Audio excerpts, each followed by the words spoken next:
Assalamu alaikum wa rahmatullahi wa barakatuh. Abou Ibrahim de Muslim Conseil. Dans cette vidéo, on va voir 13 points afin d'avoir une page Facebook professionnelle optimisée. Alors, le premier point, ce serait le logo. Alors, assure-toi que ton logo ait la taille de 180 par 180 et que ton logo, en fait, il soit clair et compréhensible. Je m'explique. Ici, là, le petit bouton, par exemple, moi, mon logo, je dois le retravailler parce qu'il n'est pas assez clair et compréhensible, puisque quand on regarde ici, on voit pas très bien qu'est-ce qui est écrit. Donc, le premier point, ce serait que ton logo, il soit clair et qu'il soit suffisamment visible et en fait que ton logo, en fait, il soit clair et compréhensible, même en fait quand la taille elle est réduite ici. Donc, c'est ça le premier point. Le deuxième point, c'est ta couverture, ta photo de couverture. En fait, ta photo de couverture, c'est la première image que ton prospect il voit sur ta page Facebook professionnelle. Donc, assure-toi que la dimension de ta photo de couverture soit de 820 par 312 et que cette photo en fait de couverture puisse présenter donc de manière précise ton activité. Tu peux aussi mettre une vidéo. Donc les vidéos, il faut savoir que les vidéos de couverture, elles peuvent durer entre 20 et 90 secondes. Et la vidéo, j'admets, elle est plus engageante et elle va permettre de mieux engager ton audience. Aussi, assure-toi que ta photo ou ta vidéo de couverture, elle a une description.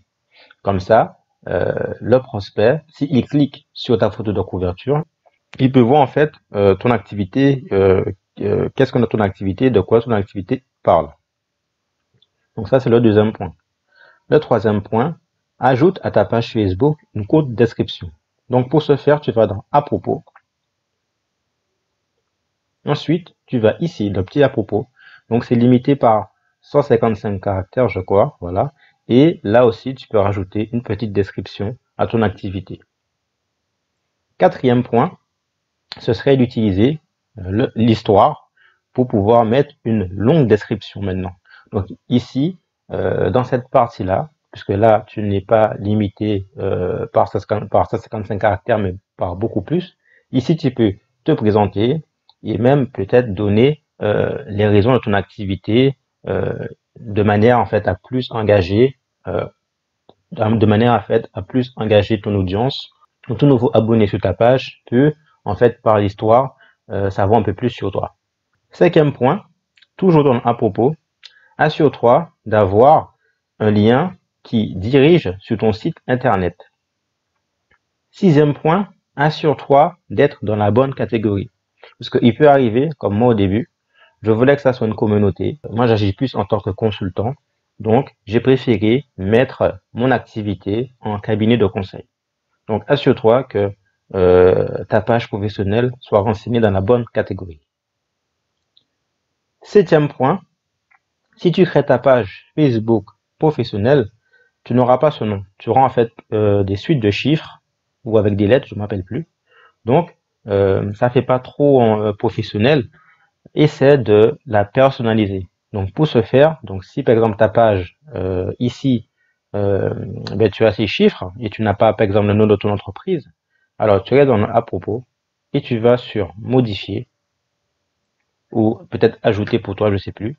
Et là, en fait, tu peux mettre le nom peut-être de ton entreprise afin que tu sois plus facilement reconnaissable sur Facebook.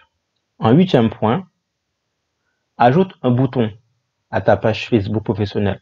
Comme ça, tes abonnés peuvent ajoute un appel à l'action, je veux dire. Ajoute un appel à l'action sur ta page Facebook professionnelle. Comme ça, tes abonnés peuvent soit te contacter directement, soit si par exemple tu as une boutique, ben tu peux en fait les diriger pour acheter quelque chose, ou soit t'appeler ici et tu peux laisser tes coordonnées. Donc ajoute un bouton d'action, c'est très important. Neuvième point, Alors, si tu offres des biens, rajoute une boutique à ta page Facebook professionnelle. Donc, ça fera l'objet d'une autre vidéo. Et si tu vends des services, rajoute pareil, en fait, des descriptions, rajoute en fait la présentation de tes services sur ta page Facebook professionnelle. Et là aussi, ça fera l'objet d'une autre vidéo. Alors, en 10e point, les posts les plus importants ou le post le plus important de ton activité ou le post le plus important, épingle-les. Donc, si par exemple, tu offres un e-book, par exemple, tu peux faire un post dans lequel en fait tu présentes ton e-book et tu peux l'épingler. Comme ça, tout abonné qui arrive sur ta page Facebook professionnelle peut voir ce post. Donc pour ce faire, tu vas cliquer ici et tu vas mettre épinglé en haut de la page.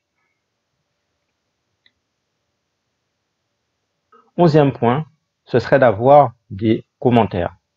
Donc les commentaires permettent de donner plus de crédibilité à ta page Facebook professionnelle. Autre point, donc 12e point, ce serait de rajouter des vidéos sur ta page Facebook professionnelle. Donc moi les vidéos généralement sont hébergées sur YouTube, mais je peux très bien télécharger mes vidéos. Donc il faut savoir que quand tu télécharges des vidéos sur ta page Facebook, eh bien, la portée la portée des publications qui contiennent ces vidéos, elles sont plus importantes que si en fait elles sont que si elles sont hébergées hors de Facebook. Donc dernier point, donc hop, les statistiques, ce serait que tu mesures les performances de ton activité. Donc voilà, donc tu regardes le nombre de mentions que tu as eu, les portées, les vues de page. Donc tout ceci va te permettre de faire des actions afin de toujours améliorer ta page Facebook professionnelle. Donc exemple, si par exemple tu as une publication qui a plus fonctionné que d'autres, éventuellement tu peux utiliser cette publication dans le cadre d'une publicité sur Facebook. Donc voilà les 13 points que je voulais te faire part afin d'avoir une page Facebook professionnelle optimisée. Donc si tu as aimé cette vidéo, je t'encourage à mettre un pouce bleu, à t'abonner à cette chaîne et je te dis à très bientôt pour une prochaine vidéo. Assalamu alaikum wa rahmatullahi wa barakatuh.